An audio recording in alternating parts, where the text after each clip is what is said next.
मौलाना समीन अस्सलाम वालेकुम वरहमतुल्लाहि वबरकातुहू। गुज़श्ता जुम्मे को करबला के हवाले से कुछ बात हुई थी और हज़रत इमाम अली मकाम हज़रत इमाम हुसैन रज़ी अल्लाह तआला आनों के फ़ज़ाइल पर भी बात हुई थी और उनकी फ़िक्र पर भी बात हुई थी। 10 मुहर्रम गुजर गया है, लेकिन मुहर्रम का महीना अभी चल रहा है। इसमें बड़ी अफसोस वाली खबरें में सुनने में मिलती हैं कि रफ्ता रफ्ता अहले इस्लाम अपने असल मिशन से हटते जा रहे हैं और कुरान मजीद फुरकान हमीद जो अल्लाह की किताब है उसमें अल्लाह ने हर बात को बड़ा खोल कर बयान किया है, क्योंकि आज जूं जूं वक्त गुजरता जा रहा है, कुर्ब क़यामत का ज़माना करीब आता जा रहा है और उसमें नए नए फितनों के साथ इंसान का वास्ता पड़ता है, जिनमें से हालिया हमारे इस ज़माने के अंदर एक नया इल्मी अंदाज में जो फितना आया है,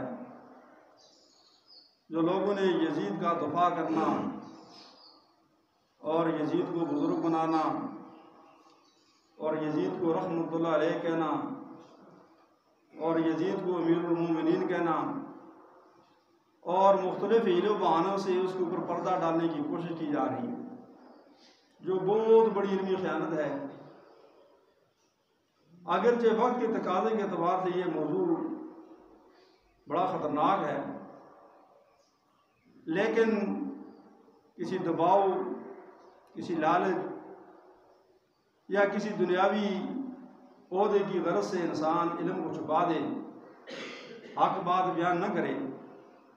ये भी इंसान के जहमी होने के लिए बात काफ़ी है। इसलिए इस मामले में नौजवान नस्ल को खुसूसन और अहले इल्म को बड़े ध्यान और तवज्जो से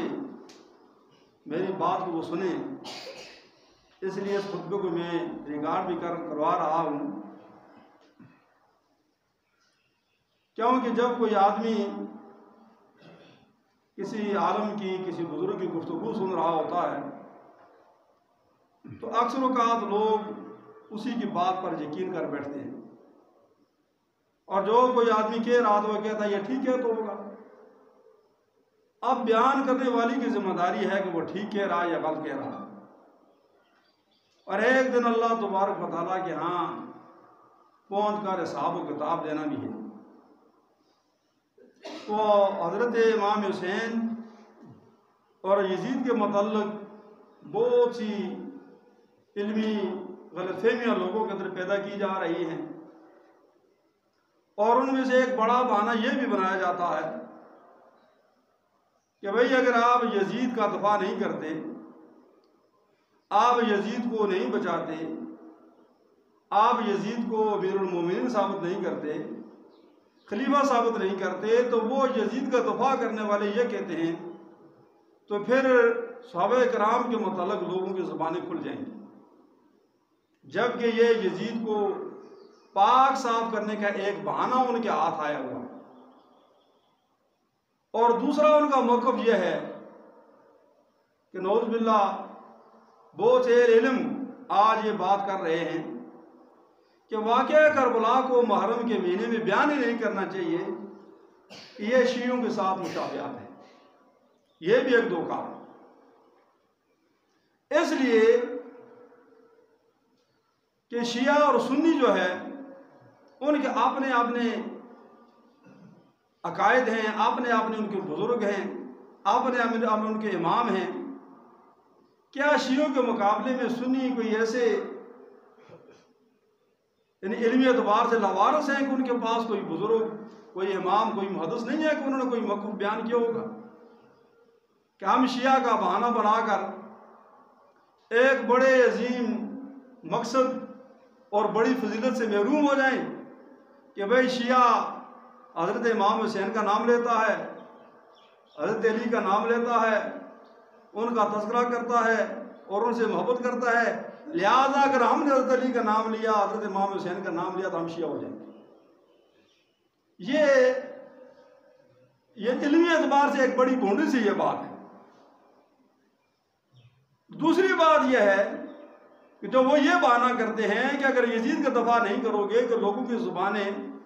सहाबा के खिलाफ खुल जाएंगी। और सहाबा किराम रिज़वानुल्लाह ताला अजमईन कई मरतबा आप सब ये जानते हैं कि जिस शख्स ने रसूलुल्लाह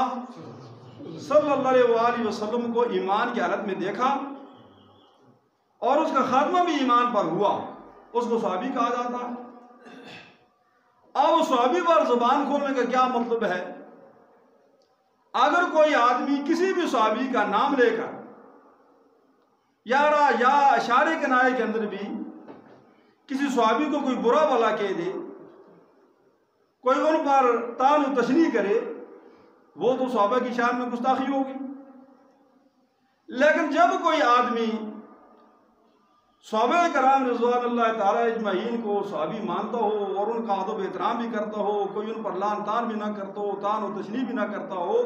तो यजीद लईन को बुरा कहने से सहाबा के कौन से इसमें तो इनका पहलू दाखिल है कि भाई आप यजीद का दफा नहीं करेंगे तो फिर लोगों की जुबानें सहाबा पर खुल जाएंगी। कुरान ने तो एक उसूल बयान कर दिया, लहा मा कसबत वलैया मक्तसबत। कुरान ने उसूल बयान कर दिया, वला तज़रु वाज़रतुम विज़रा उख़रा। कोई कल क़यामत के दिन कोई किसी दूसरे का बोझ नहीं उठाएगा और हर शख्स ने जो उसने कमाया जो उसके लिए, जो तुमने कमाया वो तुम्हारे लिए। वो तो हर आदमी का अपना एक अमल है। और इस बात कोई हिकमत समझ के अंदर नहीं आती कि यजीद को वो बचाने में क्यों लगे हुए हैं। इसका दूसरा रुख यह है, जिस तरह आपने हालिया बाजोड़ में जो खुदकुश हमला हुआ और 45 या 50 के करीब एहले इस्लाम मुसलमान शहीद कर दिए गए, यह ऐसे ही बातों से यह वाक़यात पैदा होते हैं, ऐसे अकायद से, ऐसे नज़रियात से ऐसे लोग जन्म लेते हैं। वरना एक आदमी कलमा पढ़ता हो और दूसरा भी कलमा पढ़ता हो और कलमा पढ़ने वाला कलमा पढ़ने वाले पर हमला कर दे, ये बात अकल में आती है। लेकिन ये क्यों होता है?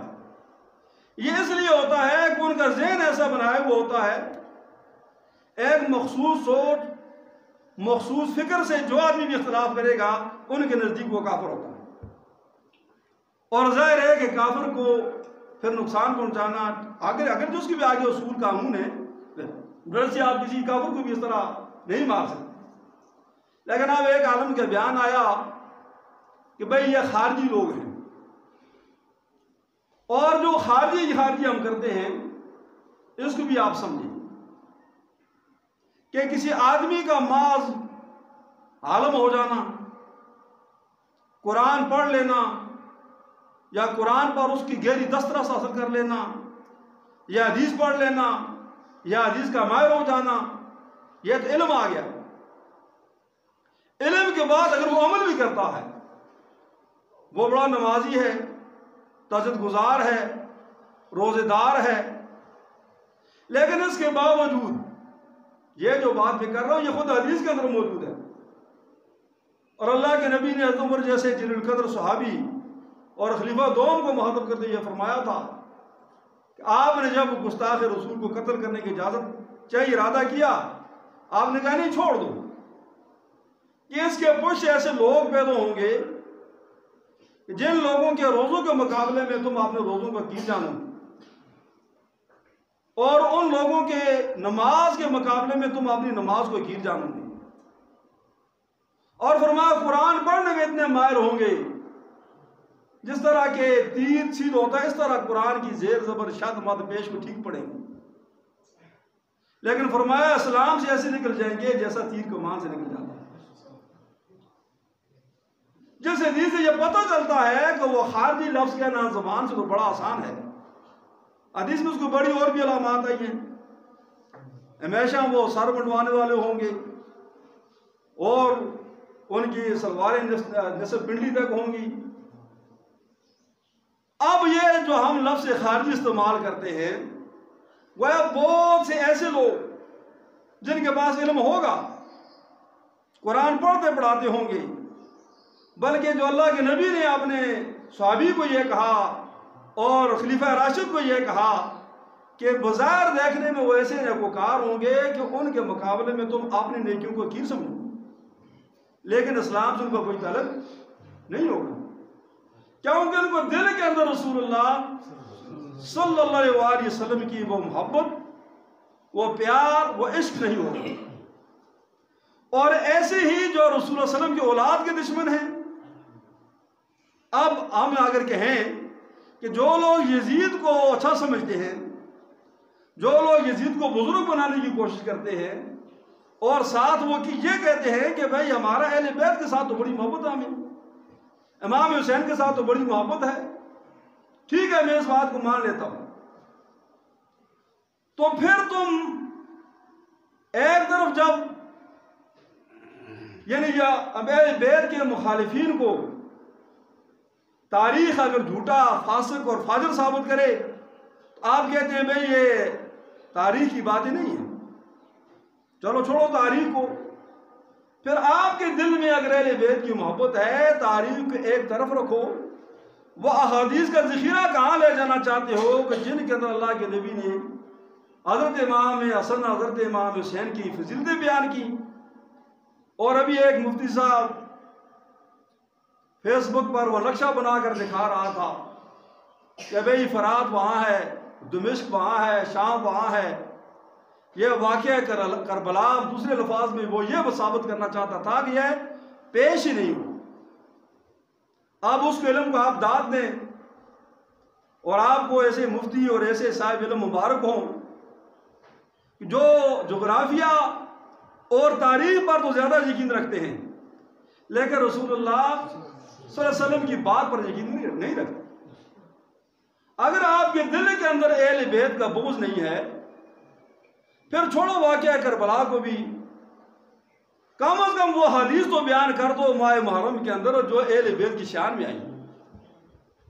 जुम्मों के खुतबों के अंदर बाकी किस्से, कहानियां और लतीफ़े तो तुम सुनाते हो, लेकिन अहले बैत की शान में जो हदीस अल्लाह के नबी की ज़ुबान से मरवी हैं उनको बयान करने की तौफीक जिसका शख्स को हासिल न हो और फिर भी वो ये दावा करे कि हमारे अंदर अहले बैत का कोई बोझ मौजूद नहीं है, इससे बड़ी दलील कोई और नहीं हो सकती।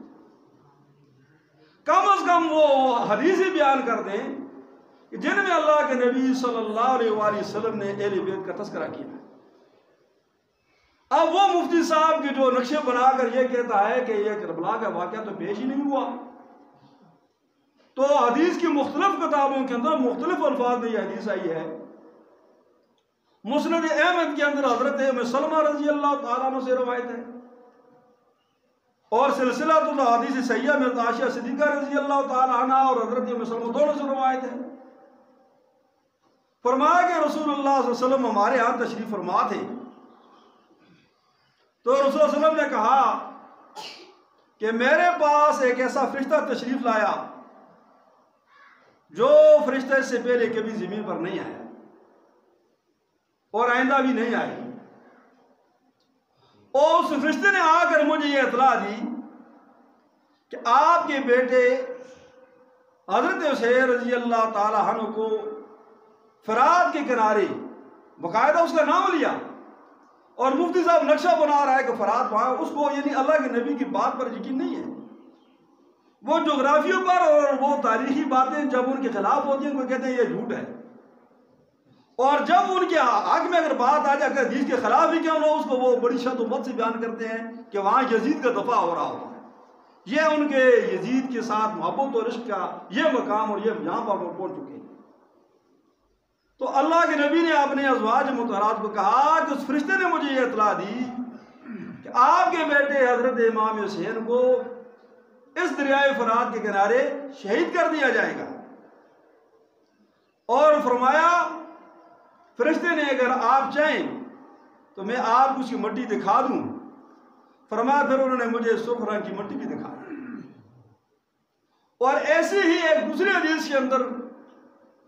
हज़रत अब्दुल्ला बिन नजी रज़ी अल्लाह रहमतुल्लाह अलैह अपने वालिद से रवायत करते हैं। वो ताबी हैं, उनका वालिद सहाबी थे। फरमाया वो अर्ज करते हैं कि मेरे वालिद अली रज़ी अल्लाह तआला के साथ हुआ करते थे और हज़रत अली रज़ी अल्लाह तआला अन्हु की खिदमत किया करते थे, उनके वुज़ू का बर्तन उठाते थे। फरमाया जब हज़रत अली रज़ी अल्लाह तआला अन्हु जंग सफ़ीन के लिए जा रहे थे, फरमाया एक जगह जाकर उन्होंने कहा कि अबू अब्दुल्ला रुको, ए अबू अब्दुल्ला रुको। तो मैंने कहा कि या अमीरुल मोमिनीन क्या बात है? फरमाने लगे कि ये दरियाए फरात है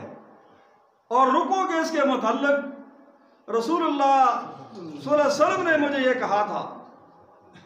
कि हज़रत इमाम हुसैन को इसके किनारे शहीद कर दिया जाएगा।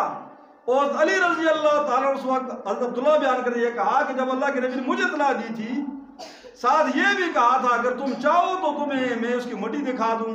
और फरमाया कि अल्लाह के नबी सल्लल्लाहु अलैहि वसल्लम ने ऐसे हाथ आगे बढ़ाया, यह अल्लाह के नबी की शान थी, यह आपका मौजज़ा था कि आपने मकाम से हाथ बढ़ाया और फरमाया कि उसकी मिट्टी आपने हाथ के अंदर उठाकर मुझे वो दिखाई। अली रज़ी अल्लाह बयान कर दे। अब यह हदीस नजर नहीं आती और उसके मुकाबले में कोई झूठी तारीखी चलती हुई कोई रवायत मिल जाए, कोई और बहाना मिल जाए। और फिर वो जो खारिजी वाली बात में कर रहा था कि अल्लाह के नबी सल्लल्लाहु अलैहि वसल्लम ने फरमाया कि जिसने मुझसे बुग़्ज़ किया या मेरे अहले बैत से बुग़्ज़ किया, फरमाया वो अपना ठिकाना जहन्नम समझे, उसका ठिकाना जहन्नम है। यह फितने का ज़माना है और इस ज़माने के अंदर ऊपर से फिरका परस्ती ने हमारी हालत यह कर दी है, जब हम मुसम्मम तौर पर एक फिरके के पाबंद हो जाते हैं और उस फिरके के मायद में कोई आयत कोई हदीस है उसको तो हम ले लेते हैं, लेकिन जब कोई आयत या हदीस हमारे फिरके की मायद नहीं करती, हमें ना फिर हदीस से कोई गर्ज होती है ना आयत से कोई गर्ज होती है। बल्कि आज तो हालत यहां तक पहुंच चुकी है, जो काबिरीन का बुजुर्गान दीन का बड़ा चर्चा और जिक्र करते हैं, मुझ जैसे नए नए खतीब, नए नए मुहक्किक, नए नए उलमा, नए नए जो है मुफस्सिर कुरान और शेखुल हदीस आपने बुजुर्गों की बात को नहीं मानी। वरना आज जो बातें जो आज भी यहाँ पर हमारी इस मस्जिद के अंदर या तहसील बालाकोट में जितने भी मुर्शिदा लोग मौजूद हैं, जिनकी उम्रें 60 साल से ऊपर हैं, 70 साल से ऊपर हैं, जिन्हें बड़े बड़े उलमा को देखा, बड़े बड़े उलमा की ज़ियारतें की, उनके पीछे जुमे पढ़े, नमाजें पढ़ी, क्या आप उससे पहले ये बातें सुनते थे कि यजीद बड़ा अच्छा आदमी है, यजीद बड़ा बुजुर्ग है, यजीद को तो इमाम हुसैन के कत्ल के अंदर कोई दखल ही नहीं है, वो तो रहमतुल्लाह अलैह। मैं बचपन में पढ़ा करता था, तबलीगी जमात के साथ तालिब इल्मी ज़माने के अंदर सरोजे पर में चला गया, तो वहाँ पर एक जिस तरह वो मशवरा होता है और मगरब का जो बयान होता है, तो हमारे मीर साहब ने मेरी ड्यूटी लगा दी कि आपने बयान करना है। इसी तरह मुहर्रम का महीना था, मैंने बयान किया वहाँ पर, और उस मस्जिद के जो मौलवी साहब थे, बड़ी उम्र के थे, वो फौत हो गए, चलो अल्लाह उन पर भी रहम फरमाए। तो वो मौलवी साहब बयान के बाद मेरे करीब आए, उन्होंने कहा जी आपने बाकी बयान तो बड़ा अच्छा किया है, लेकिन एक बात आपने थोड़ा अजीब सी कर दी है। मैंने कहा जी वो कौन सी? उन्होंने कहा आपने जो करबला का जिक्र किया और इमाम हुसैन का जिक्र किया, ये बात दुरुस्त नहीं है। मैं बच्चा था, अभी तालिब इल्म था, बहुत पुरानी बात है। तो मेरे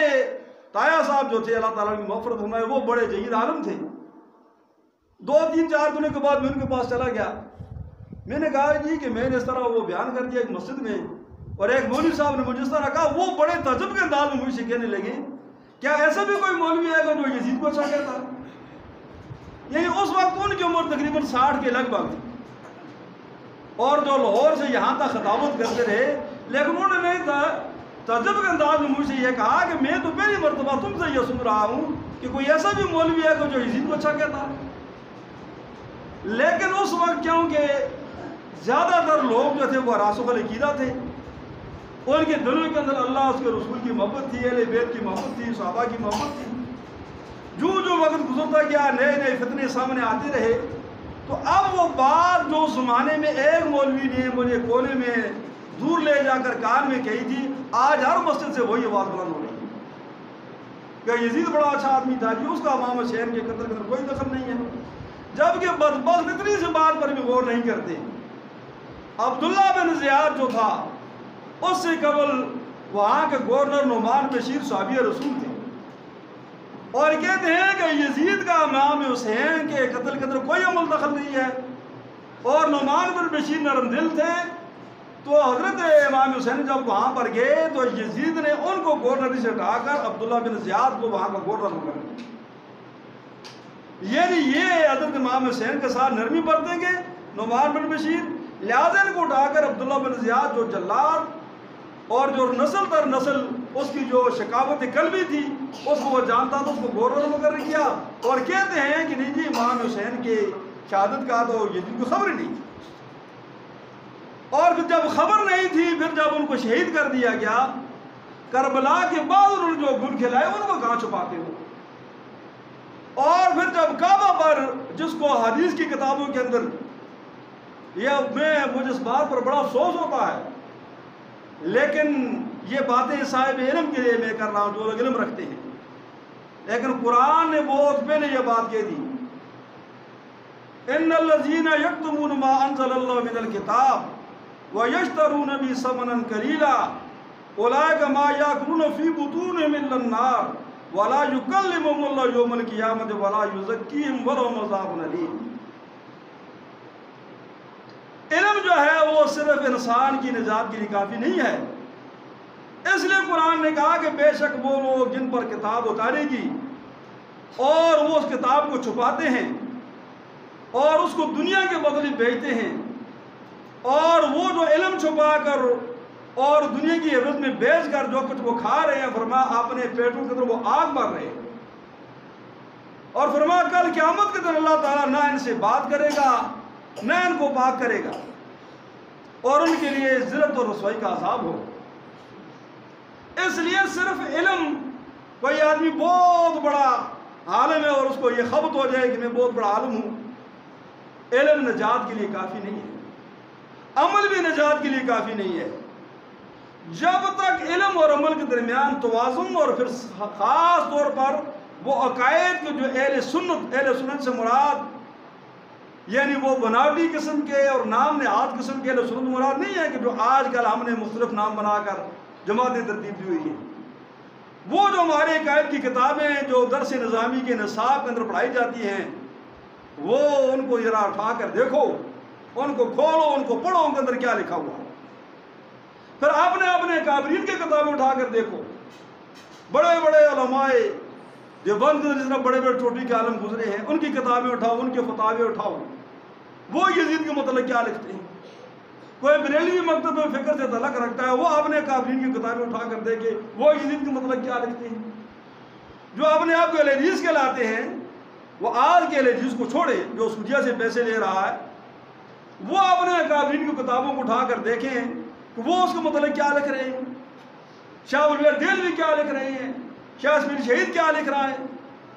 यानी कोई भी आदमी आज जो है अपनी फिक्र पर कायम नहीं है, बल्कि अपनी तरफ से, या आप छोटे छोटे लोग हैं, बल्कि अल्लाह के नबी ने इसके मतलब पेशन गोई भी की थी कि सुमत का ज़वाल जब वो नौजवान लोग, छोटे छोटे लोग जब मेंबर पर बैठेंगे और वाज़ व नसीहत करेंगे, तो फरमाया जिस तरह के फरमाया था कि मैं अपने मेंबर पर बने उमैया के बदरों को नाचते हुए देख रहा, वो वाज़ेह हदीस है, उसको आपकी तरफ ले जा रहे हैं। एक हदीस नहीं है, सैकड़ों हदीस हर किताब के अंदर, कोई भी किताब हदीस का आप उठा ले उसमें लिखी हुई है। अब सिर्फ एक शिया का बहाना बनाकर अहले बैत के जिक्र को रोका जा रहा है। और वो बात मैंने ख़त्म कर दी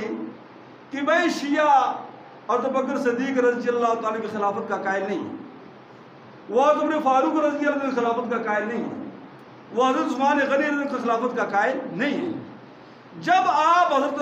अबू बकर सिद्दीक़ को मानने वाले हैं, हज़रत उमर को मानने वाले हैं, हज़रत उस्मानी गनी को मानने वाले हैं, उनका तस्करा करने वाले हैं, तो फिर इसी तरह चौथे खलीफा राशिद अली रज़ी अल्लाह तआला का तस्करा भी करें और इमाम हसन का भी करें, इमाम हुसैन का भी करें। तो क्या आपको शियों से मुशाबिहात दूर करने के लिए यह बात काफ़ी नहीं है कि शिया एक ही बात का जिक्र कर रहा है और हम जो है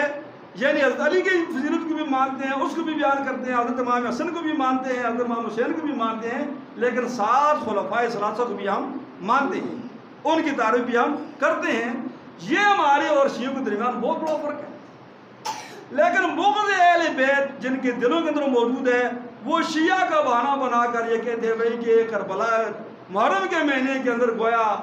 करबला का ना नाम लिया जाए, ना हज़रत इमाम हसन के लिया जाए, ना हज़रत इमाम हुसैन के लिया जाए। और ये जो मैंने हदीस आपके सामने पढ़ी है, वही ना हदीस को तो बयान करो और उनका मुकाम, उनका मर्तबा ये है। बस बात ख़त्म करता हूँ कि हज़रत अली रज़ी अल्लाह तआला से रवायत है, फरमाया कि रसूलुल्लाह सल्लल्लाहु अलैहि वसल्लम हमारे घर तशरीफ़ फरमा थे। फरमाया कि हज़रत इमाम हसन रज़ी अल्लाह तआला अन्हु बेदार हुए और उन्होंने पानी मांगा। फरमाया रसूलुल्लाह सल्लल्लाहु अलैहि वसल्लम उठे और मशक से पानी को ढेला और प्याले के अंदर डाला। फरमाया हज़रत इमाम हसन को पेश करने लगे कि इतने में हज़रत इमाम हुसैन बेदार हुए। जब इमाम हुसैन बेदार हुए, फरमाया कि हज़रत इमाम हुसैन रज़ी अल्लाह तआला वसल्लम का हाथ पकड़ लिया, लेकिन आप सल्लल्लाहु ने हज़रत इमाम हसन को पानी पेश कर दिया।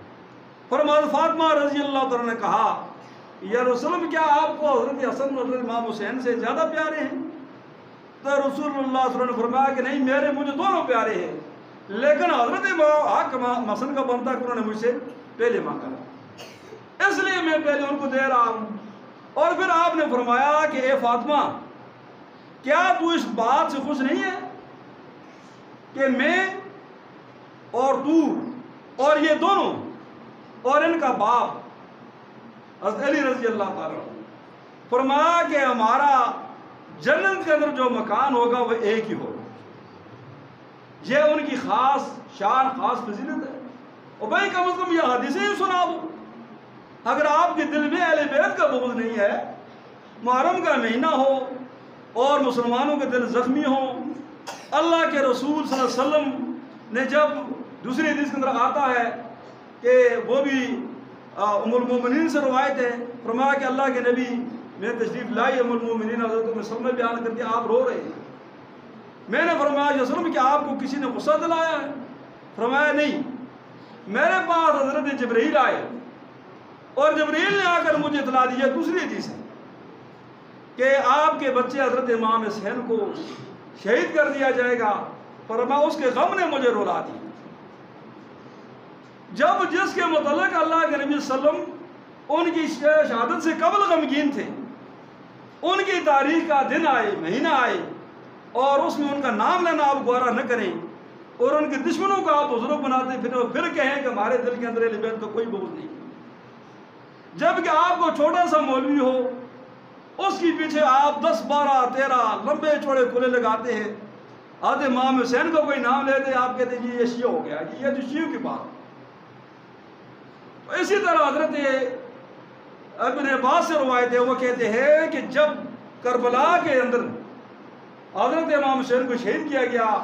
फरमाया निस्फ़ नहार को यानी दिन के वक्त हज़रत इमाम हुसैन को शहीद किया गया। वो फरमाते हैं कि मैंने मदीना के अंदर ख्वाब देखा कि रसूलुल्लाह सल्लल्लाहु अलैहि वसल्लम का चेहरा अक़दस, आपकी दाढ़ी मुबारक और आपका सर मुबारक गर्द आलूद है। तो मैंने देखा कि अल्लाह के नबी आप क्या कर रहे हैं? फरमाया कि मेरे बच्चे को और मेरे ख़ानदान को करबला के अंदर शहीद कर दिया गया और मैं उनका खून जमा कर रहा हूँ, यानी आलम बरज़ख़ के अंदर। हज़रत अब्बास कहते हैं कि मैंने वो वक्त और वो दिन नोट कर लिया जब वो काफ़िला बच्चा खचा वापस पहुँचा मदीना के अंदर। जब मैंने उनसे पूछा, फरमाया वही दिन, वही वक्त, वही तारीख थी। अल्लाह के नबी जिनके लिए